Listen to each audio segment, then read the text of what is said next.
విశాఖ పెందుర్తి సాధు మఠం ఏరియాలో ఉన్న ఏకలవ్య కాలనీ వాసులు ఆదివారం ఆరాధ్య దైవం శ్రీ భూలోక మామ్మ తల్లి అమ్మవారికి ఆలయం వద్ద భక్తులు ప్రత్యేక పూజలు జరిపారు.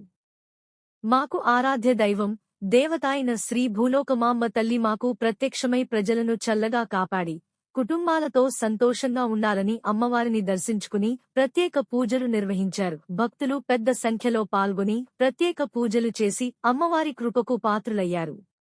ఈ కార్యక్రమంలో కాలనీవాసులు, కమిటీ పెద్దలు Polamarasetti Sanjeevarao, Polamarasetti Prakash, B Bangaraju, K Srinu, P Arun Kumar, Srinu, Gurappa, మహిళలు అమ్మాజీ, సుధా పలువురు భక్తులు పాల్గొని మాట్లాడారు.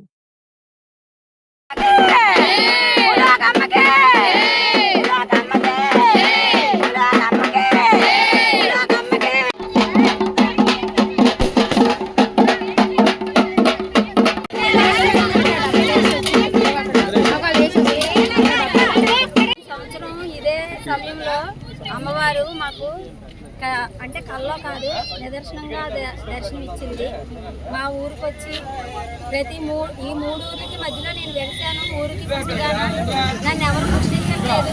ఎవరికి నచ్చినట్టు వాళ్ళు వస్తున్నారు, ఎవరికి నచ్చినట్టు వాళ్ళు వెళ్ళిపోతున్నారు.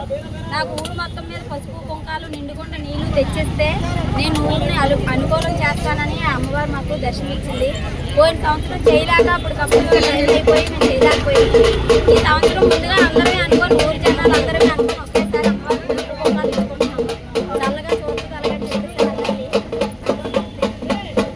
మా సాధు మఠం దగ్గర ఏకలవ్య ఫౌండరీ అనేది ఉండడం జరిగింది. 20 సంవత్సరాల నుంచి మాకంటూ ఒక దేవుడు కానీ దేవత కానీ లేరు.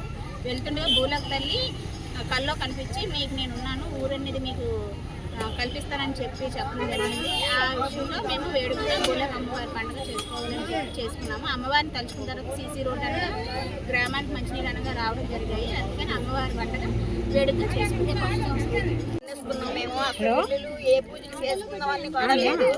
కొబ్బరికాయ కొట్టి వినాయకుడికి పెట్టుకున్నాం. తర్వాత అమ్మవారు వచ్చిందండి.